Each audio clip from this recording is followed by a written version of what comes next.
Good morning, everyone, and welcome to a Creative Approach podcast. I'm your host, Karen Brody, and today we have a guest who is creative, maybe in not the ways you often think of creativity, as far as art or making things or singing or composing or whatever, but this is a person who is very creative. She's an author, she's a podcaster, and she's involved in television, and she is a CPA. And I'd like to welcome Lynn Evans to the show today. Welcome. Thank you, Karen. It's a pleasure to be here. And I think a lot of people saying a CPA, but I can see those other things, but what's creative there? And I think, well, knowing a little bit about our money helps us be creative, and also there's a whole lot of things that are involved in being creative. In forming a business is one thing I think we've talked about before. So I was wondering if you could tell us a little bit, go into a little bit more detail here about some of these things I mentioned that you do. Well, one is Power of the Purse is one book of yours that I've read. Mm-hmm. And I know you've written others.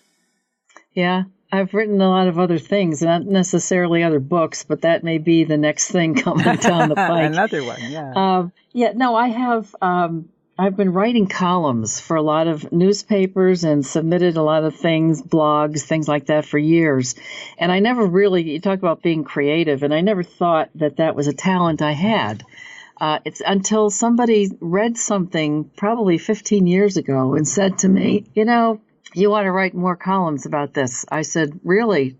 And the woman said, yeah, because you've got a gift for writing. I said, well, I didn't know I had that gift, so maybe I should start writing.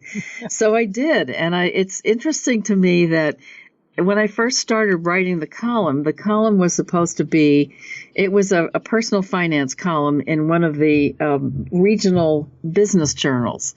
And it was, there was space consideration. So I was told to make it somewhere around 800 words. And I thought, 800 words, my God, how am I ever going to come up with all that? But then what I learned was there was a certain rhythm to it. And not unlike something that would be a musical composition, where you start at one place, you build up something, you resolve it, it hits a crescendo, and then you come back down again and you wrap it up. And I realized that I found that rhythm. And then after a certain number of, I'd say maybe a year and a half, I could sit down and write and then look afterwards. It's a game I played with myself just to see how many words were there. Anywhere between 750 and 950 or something is what it ended up being. So I'd say, wow, I guess I got the rhythm to this. So I got that. And then I think the other thing that I think was fascinating about that creative aspect was when I was asked to write the book, I thought, wow, I don't know how I'm going to do this because I'm so used to doing that same rhythm. I can't just write 800 or 900 words and say that's a chapter. I've got to do something more than that. So that, again, was another way of bringing in a whole different level of creativity and actually just bullet points to each chapter, and then realizing I could flesh out each of those points and make it sound cohesive. And yes, I had an editor, thankfully, who went back in and clarified any points that she thought might make some sense. And then voila, I had a book. So it was really a fascinating process to me to learn this side of me, which I think is very creative. And I don't think of it as something that's foreign to much of what I did or do as a financial advisor, because I believe that most of the people that I work with are people that are coming in to see me in a space where they are scared to death, totally confused, and or maybe in overwhelm.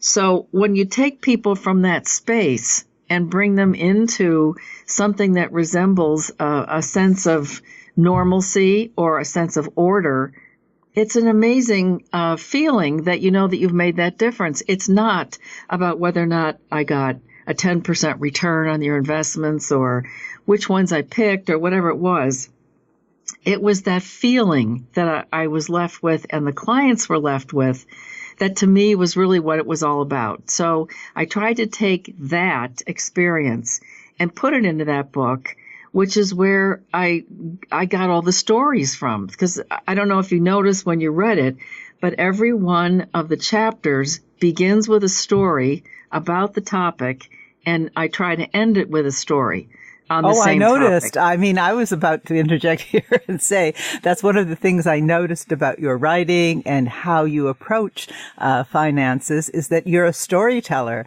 And of course, I'm a storyteller too. I love stories and do that my scrapbooking and whatever. And this podcast too, and telling people stories. And I found that to be very interesting and drew me into the chapters and helped me see what everything you were writing about, how that related to that person and also to my own life story. So I found that really a wonderful tool, and it is very creative.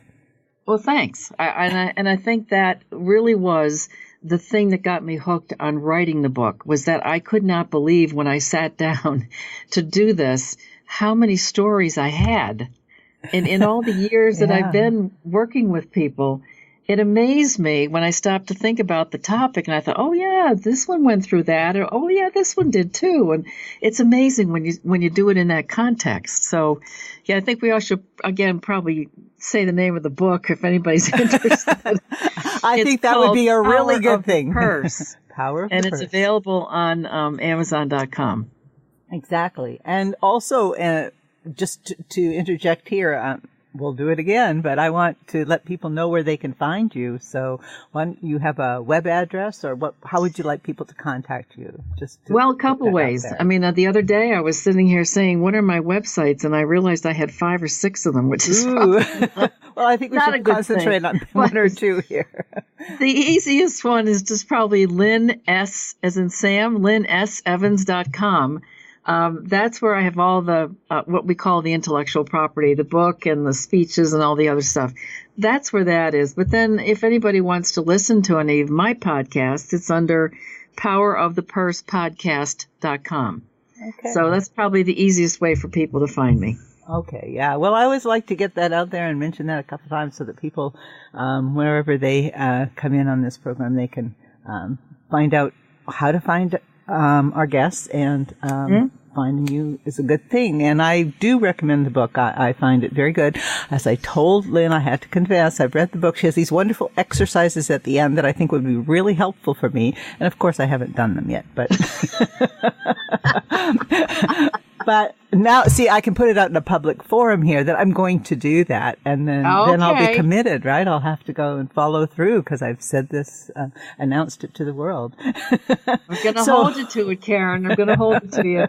Hold you to it. Yeah. Exactly. Yep. Now, of course, one of the things, we're baby boomers. That's one of the things that comes out a bit there in your book, and you start off talking about the fact that a story in your family of how women weren't supposed to deal with money, but here you are, a woman dealing with money. So I guess I'd like to know your story of how you got into being someone who managed money when that was clearly not a value your family was setting for you when you were a little girl. But it wasn't supposed to be. There was I never really actually consciously chose a career in finance. It actually happened that I think, as you mentioned, what everybody in the publishing world calls my signature story was the one that actually motivated me. It kind of underhandedly, I guess is the way to describe it, to get into personal finance, because I was told as a child that women were not supposed to be involved with personal finances because they couldn't understand it. They were never allowed to be in conversations about money because they didn't understand it. And men, and just genetically, apparently were better money managers and would handle all these things. And that's just the way that it was with my mom and all of her friends, all the couples they associated with. Every one of them felt the same way. And I'm sure people listening to this will probably relate to that as well. But somewhere along the line, I actually have a degree in secondary education and a major in French. So you can see that it was It took a really while. helpful. Yeah, very helpful in what I'm doing. But the good news about that was that there were no teaching jobs when I graduated, and there weren't for 2 years, even at that point. So I thought, all right, I can't hold on to this forever. So I need to try something else. And a guy had stopped by our house one day when I was not there, and he was a guy who was with Metropolitan Life Insurance Company. And I later understood the process, but I didn't understand it at the time, that he was the sales manager of this particular office. And he went out one day with one of the guys that was a sales rep, and they go together and visit all the families. And they stopped by our house and asked questions about children and found out that I was an unemployed teacher. So they left his card there and said, please have her give me a call. And I said, when I got home, I said to my mom, are you serious? You want me to make a phone call to a guy and you want me to sell life insurance? Well, Lynn, you never know. It might be worth it just to go and listen. And I said, yeah, right. So I left it there for about 3 months. And one day, I don't know why, I picked it up and I called him and I got there and talked to him about it. And I really was not impressed. But what I discovered was while I was sitting there, one of the gentlemen in the office I was introduced to in passing got on the phone and called another guy that he knew who was in the business and said, there's somebody here interviewing that I think you should be talking to. And I had no idea this had happened. And when I got home, I had another phone call. I had a phone call from a guy I'd never heard of who said, I understand you've been talking to people at Metropolitan. I'd like to speak to you. And I said, well, this to myself, this is getting really ridiculous because I am not interested in this. But okay, he's going to buy me lunch, so I'll go talk to him. So as it turned out, I actually started with Metropolitan. I was there for a while and then decided to go to this other company, and I was there for 4.5 years. And while I was there, I learned a lot about personal finances because I had to. It was part of it. And I also discovered that I was pretty good at sales. So this thing came along in a book, Money Magazine, Careers for the 80s, I think is what they called it. And this thing, financial planning, was one of them. And I just read that and I thought, wow, that's really what I want to do.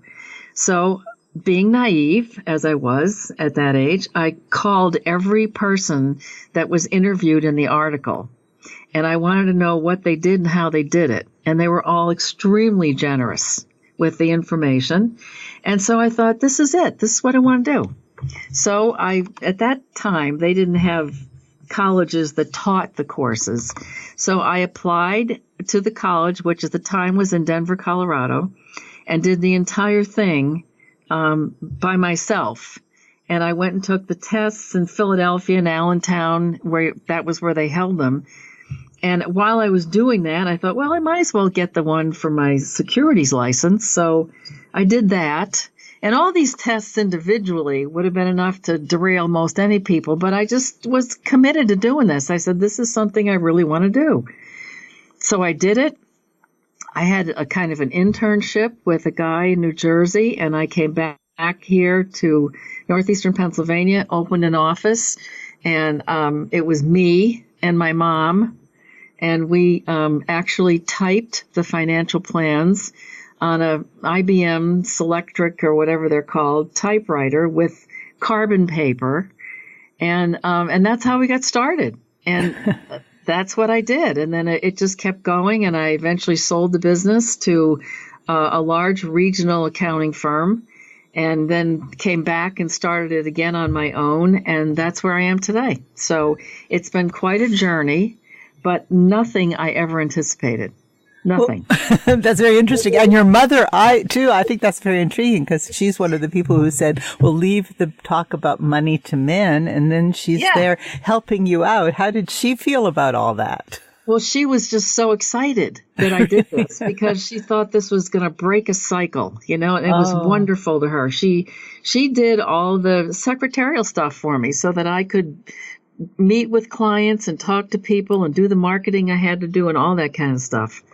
So she was a great help, and I really appreciate the work that she did for me, because of course she did it for free, which free was always good, when you were doing a business. That's a good clue in money management. Yes, free is often a good thing. It's nice to have that, and also for the first couple of years when I had the business, I lived with my parents, and that actually turned out to be a godsend, because my father had developed some serious heart problems, and so he lost his job, and he had a company car. So when he turned the car in, they had no way of getting any transportation except me living with them in the car. So it worked out well. It was one of those things, and until I got myself straightened out and on my feet and actually said I'm going to get an apartment for about $250 a month. Oh, wow. It's one of those, it was just kind of crazy, but it was all something that I learned, and I wouldn't trade any of it today. I would not. It was great. So because you did talk about your mom, I noticed that in the book that she was saying that money stuff was for man. So you said she thought it would break a cycle, but was it did it just dawn on her, or did you have just big discussions with her about this whole thing about women and money? No, I didn't. I never did, actually. It was something my father always thought it was a great idea for me to do this. He thought that this was great, because his dream, which was never really ever realized, was to be in business for himself. He always wanted to do that. And this was as close as it could be to being in business for yourself, because really, in that business of life insurance, when I started, as we say in the trade, it's eat what you kill. So, if you didn't sell any insurance policies, you didn't get paid. And it's still that way. I mean, it is still that way in the business. But the financial planning piece of it allowed me to charge fees and to put this on a completely different plane. But I was still self-employed. So he loved that. He thought that was great. And she also believed that she was very proud of what I was doing. And I think that's what was behind it, was that she knew that it didn't come from her that I should even consider this. But the fact that I did and I was being successful at it was just a source of great pride to her, especially with her friends. That's wonderful. So I know it worked out really well, and I'm glad that she was able to see all that. Yeah, I'd say, especially when you had, you're right. That was not something that came from your father or her into your life to influence you. You decided it all on your own.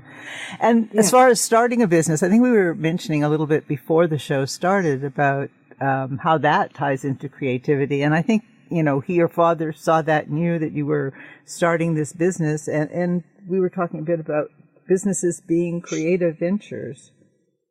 Yeah. I think most people who do, especially, I think actually any business is a creative venture, because there's a lot at risk when you do it. But I also think that people who are more in the side of services, personal services, rather than people who build widgets and manufacturing, the people who are in the service side of it, it is truly a great sales opportunity, because you have to essentially create a need and then fill that need. Whereas if you are somebody who is a mechanic, you know that people's cars are going to fall apart and they have to at some point get some help. I don't know that people know that they need life insurance. I don't know that people know that they need to do some planning for retirement or for estate planning or any of that stuff.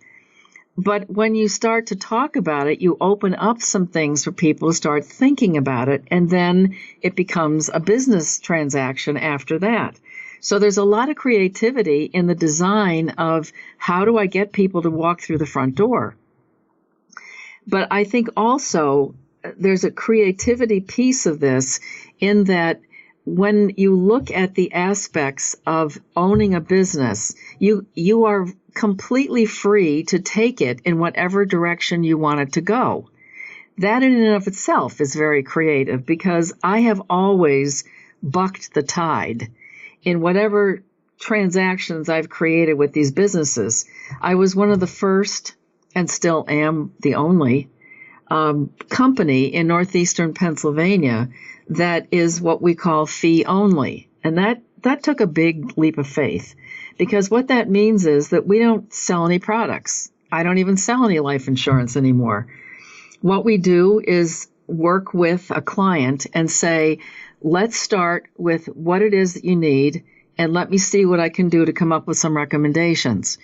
And so they pay me for my time to do that. I have no fish to fry here. I have no agenda. I don't belong to any insurance company. I don't belong to any broker dealer where like a Merrill Lynch or anything. What I come up with is unbiased. It's what you need. Then after that, if we manage the assets, if we invest them for people, we charge a fee to do that. So there's no commissions involved in anything. That in and of itself is very much not the norm. There are still people out there that will do 100% commissions on whatever they sell. So to me, it is a kind of a conflict of interest there to understand, are they doing it for them or are they doing it for the clients? I think initially they have the perception that they're doing it for clients, but I don't know that it always works out that way. This way, there's no question. Right. So I am really out there on the fringes as far as the people who offer financial planning, because I chose that route. So again, that's the creativity piece of it to me, is to say, well, I can do it the old way or I can do it the new way. And there's tremendous risk.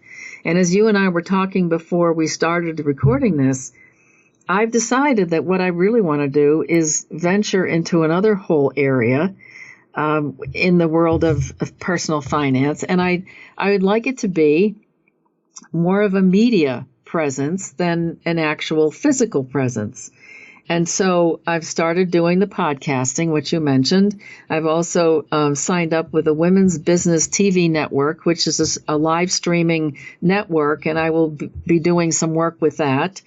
I've got the book, and everybody's telling me you need to do the next book. I don't know what that is, but it's out there. Uh-huh. So I'm just trying to recreate myself as in the language of one of the women I've been working with, as a media brand. Oh. Now, this is something totally new to me because I have never done this before. I've done pieces of it, but I've never done this. So to me, it's creative in the sense that it's taking this into the 21st century and saying, this is the kind of thing where there's a future. Now, even though, I said before, I'm 65 years old, I don't see that as being time for retirement for me. I love, and I went back and looked at this, I love to start new businesses. This is probably the fifth one I've started. And every time I do it, it gets me very energized. I love what's out there. I love the potential of it. And to me, that's the most creative aspect of this. And when it gets to the point where it's doing really well and everything is fine, I get bored.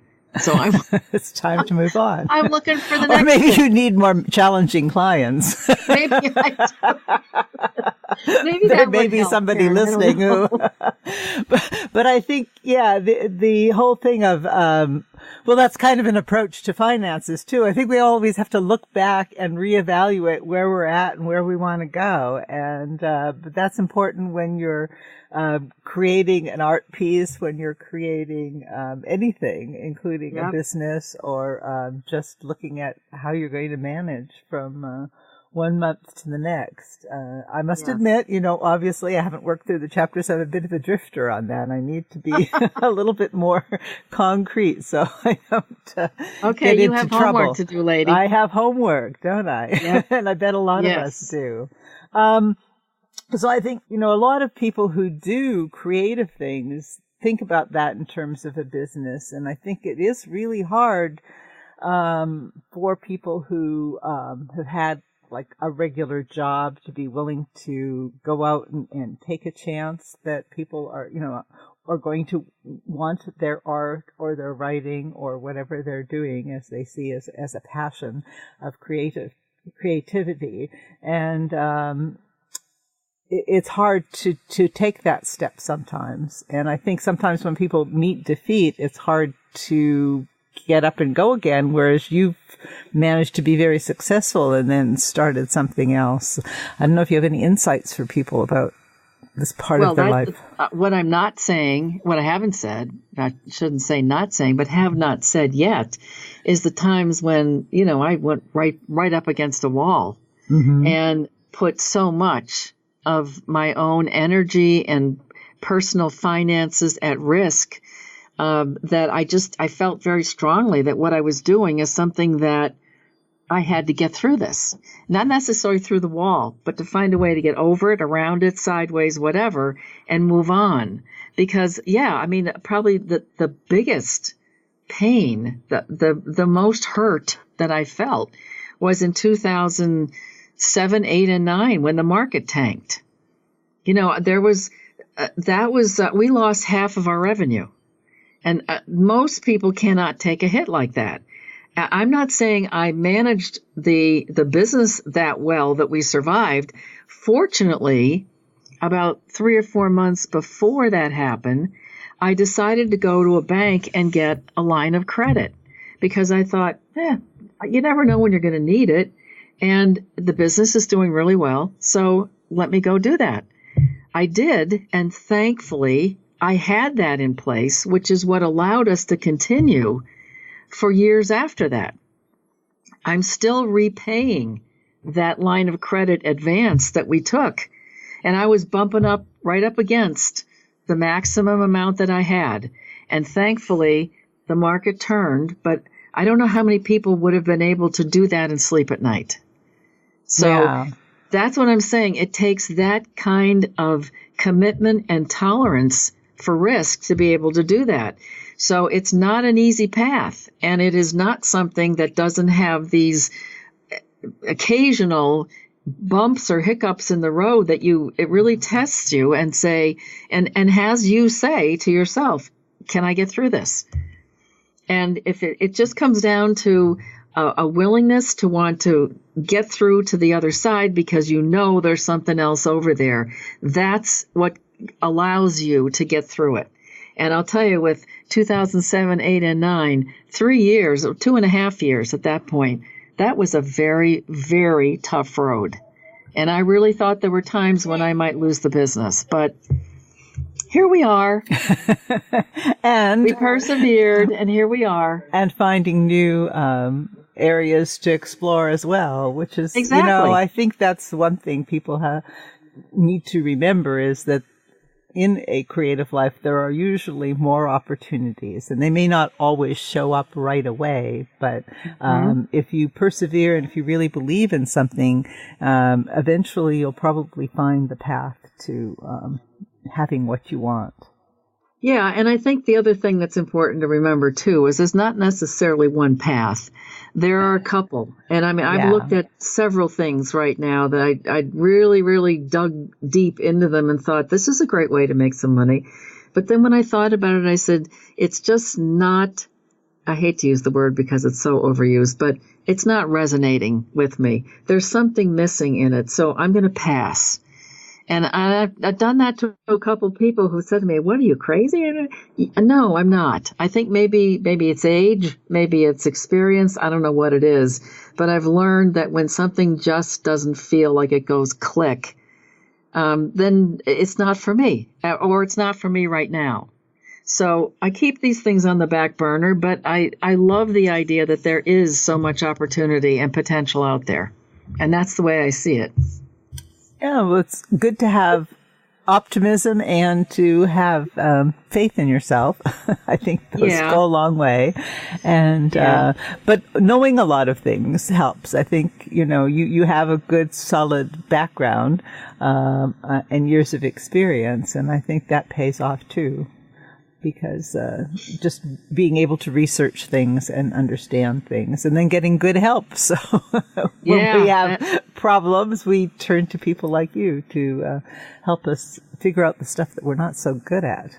Yeah, and I would have to say, you just mentioned something in passing. Having good help is really, really, really important. I have a team of people here with me that are just superb. And I know that I could step away from this business for weeks and it would still be fine. That to me is just an extraordinary gift to have those people in my world. So that does make a big difference. And I don't know that I can pass on any great interviewing techniques or whatever, because they just kind of showed up in my world. And I think it's that mentally I had kind of bullet points of the people, the skills and what I was looking for. And I spoke those skills to some people and said, if you ever see anybody who is like, no. And then all of a sudden people just showed up. It's amazing to me. But you got that out there and you analyzed what you needed. But I think that's one thing that in any area we need to really look around and see who's there to help us and utilize them. Yes. Just like I should be working through the exercises in Lynn's book. I think it would help me a lot. It probably would. Probably would, yeah. That would probably shock a few people I know who think I'm a pretty scatterbrained about money. Well, see, that's the whole point of why I did that, because I think that so many women feel so overwhelmed by personal finance, because again, we were never taught about it and it wasn't part of our world.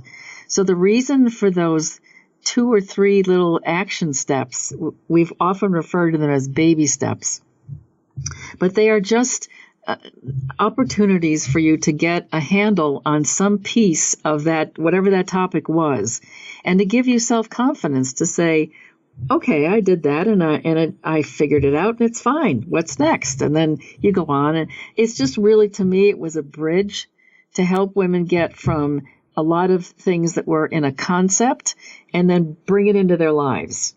And hopefully that will give them more confidence to seek out more. So that's what you have to do. That's and I would recommend, again, just to mention the book to folks and the podcast, it's The Power of the Purse. And it really, they're not really long exercises from the questions that I've seen there. But there's a good, just ends up, it gives a good, as you said, it starts with the story and talks about what's going on there and things we need to think about. And then ends up with some very practical points to go over. And I think that's very helpful. I really, I like the format of the book. And and as I keep saying, I'm committed to try and work through some of those things. But that's true. A lot of us, I mean, I have stepped into, I grew up in a very poor family. Money was just something to worry about. Yes, exactly. And then, when you have a lucrative profession that you happen to have worked in, then money is not quite so much of an issue. But then you look forward to, your retirement and you have pretty much a fixed income unless you start doing other things to create money. So you have to kind of look at that it's not like you could just earn a little more or do a little more work unless you really want to. And some people, of course, can't because of illness and other limitations. Exactly. So it's a good idea to reflect on where we're at and what circumstances might come our way. We don't want to think about deaths and illness and things like that, but we should be reasonably prepared because things happen in life. Yeah, and I think that's what I was talking about before when I said that people come in, and women especially come in with all these, horrible feelings about money and the sense of being overwhelmed. And especially I have found with working with women professionals, and I would say that, that I've been working a lot with women physicians, that there is a perception that I am so well schooled and in what my profession is, and even in my specialties and subspecialties. And I hold myself out to the world as being someone who's an expert in this field. But then when it comes to my personal finances, I feel like such a ditz. I feel like, where did that whole piece of my life just kind of faded away? And there's a feeling of embarrassment for a lot of women to say, look at all I've done and all that I've achieved, but yet I don't even know how to I would say balance a checkbook, but we don't even do that anymore. But I mean, the basic things of, I know I got a 401k plan and I have no idea what it's invested in. I'm just assuming that what the guy told me is a good thing. And then you get out to the other end and now you're looking at retirement and saying, wow, when did all that happen? Or how come I didn't know about this? So that's why I feel very strongly that women need to just work with other women, I think, because they don't feel embarrassed. They don't feel that sense of embarrassment with other women. I know a lot of men in a couple, when we've seen this, I've actually seen it recorded, when there's a husband and wife that go in to meet with a financial planner, who unfortunately is still mostly male. The man who is the financial planner speaks to the husband and rarely includes the wife. And I think the end result of all that is, statistically, more than 70% of all widows do not go back to the financial advisor that worked with their husband because they feel so intimidated or talked down to or whatever it is. So I'm saying to women out there, find somebody that you can talk to that you feel comfortable with and get a handle on this before you have to, because that's the wrong time.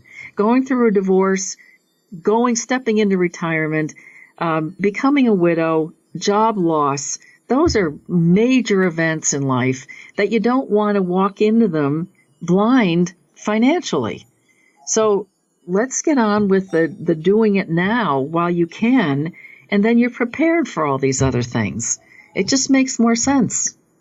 Yeah. Come on, let's wake up. Wake up, do that. And the thing is, I'm wondering, though, from the point of view of men, I mean, is there a lot of pressure on them to, when they don't understand these things and they're supposed to know it? I mean, I always wondered about that kind of angle, too, when you're talking about women. At least for women who don't know, they kind of feel like, well, I wasn't expected to. But how about a guy who doesn't know and then he's supposed to know? That must, of course, and then he's going to be talking to another guy who assumes he knows. That must be very awkward sometimes. Well, I'm sure it is. But the other thing, too, is that, there are a lot of opportunities for guys to talk about this stuff, locker rooms, over a couple beers, whatever it is.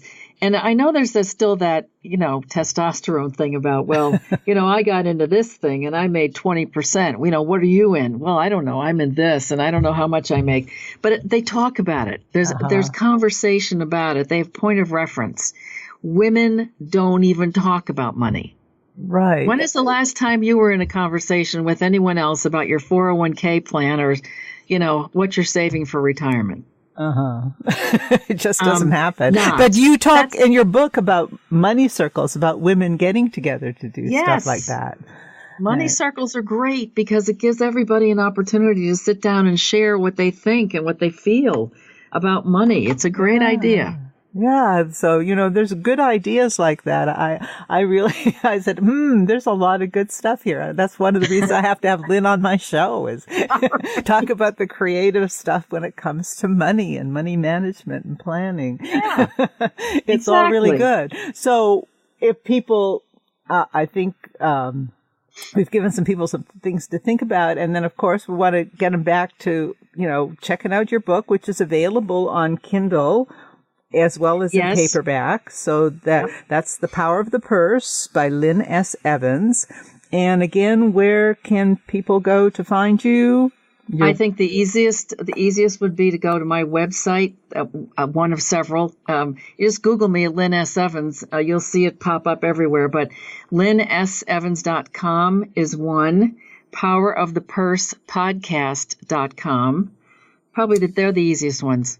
That's great.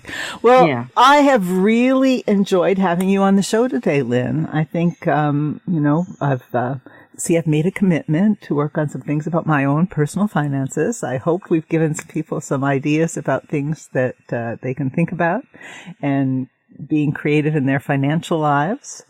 And it's really been fun.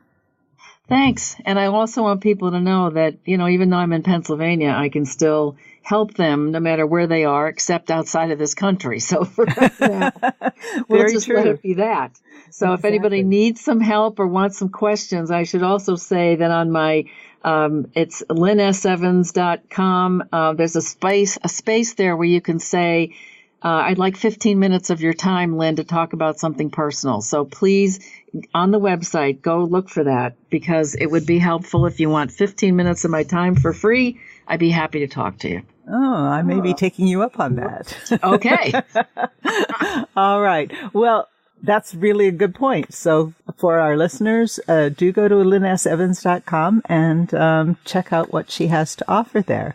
Well, thanks again. And to our listeners, have a great day, a nice creative life, and check out Lynn and check out your finances. Thank you, listeners, for being with us at the podcast today. Please visit our webpage at www.acreativeapproachpodcast.com, where you will find show notes for this and other episodes and our social media links. I hope you will join us in future conversations as we explore a creative approach.